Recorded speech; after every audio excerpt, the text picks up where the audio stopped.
Prior to introductions, we decided the order of opening and closing statements by the flip of the coin. Mr. Mercury won the toss and has elected to open second. And as a result, Mr. Gibson will have the opportunity to open first tonight. Well, thank you, Matt. And first of all, to all the young professionals here at the Chamber, it's a great honor to be with you. I appreciate your initiative that you've shown pulling together this forum. I also want to thank Scott Murphy for being here this evening, for being willing to come out and debate the issues. It says a lot about his character. And as we gather here tonight, too many of our neighbors are out of work. You look at the latest job figures today, and we continue to see an increase in the number of Americans who are applying for unemployment insurance. And in the last 3 out of 4 weeks, we've had an increase in new claims. And this week you also saw that real estate sales dropped. And we have anemic GDP growth. And I think we'll see more about that tomorrow when a new report comes out. You look at all of our leading economic indicators and you'll see that there is severe stress. Our economy is underperforming. In essence, we have a hostile and uncertain business environment. And that's the reason why we're not creating jobs. And the Congress's response to that has been a series of tax, borrow, and spend stimulus bills that have failed us. And now we sit at $13 trillion debt. And to be clear, both parties had something to do with that. I think it's fair to say that Republicans and Democrats share the blame for the $13 trillion debt that we have. But this year's budget, at $1.3 trillion deficit, is the largest on record. Now, you know, I come from a working class family. We never had a lot of money, but we didn't spend more than we had. We had a budget. Most responsible American families do. Our Congress does not have a budget. This is the first time since 1974 we have no budget. Without a budget, you can't govern. Without a budget, there's no plan for job growth, no plan for fiscal responsibility. We've got a crisis of principal leadership right now. Our campaign is focused on solving the major problems of our time, growing the private sector economy, balancing our budget, and protecting our freedoms. And to come up with our program, we listen carefully to small business owners and their employees.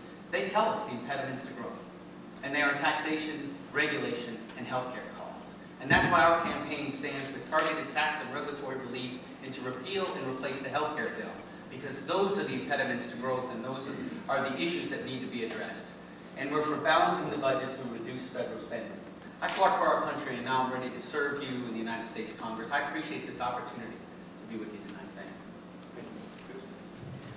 Thanks, Matt. Thanks for having us here. I appreciate the Adirondack Regional Chamber having us here, and it's great to be here in the Hive, one of the real treasures of our community here in Glens Falls, and a great place to have a venue like this. So, very excited to be here, and I appreciate Chris coming and joining us for this debate. Thank you. So, this election is going to be about the economy. It's going to be about jobs and about economic growth. How do we get people back to work? And that's exactly why I'm running for Congress. I think I have the skills and the experience that are the right ones to send to Congress to work on that issue. That's what I've been doing my entire adult life. I started several businesses. My first one when I was 23 years old in my living room, a classic startup.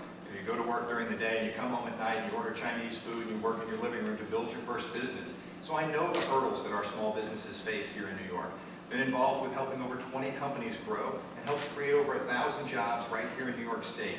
That's the hurdles that I've seen. Those are the experiences that I bring to the table.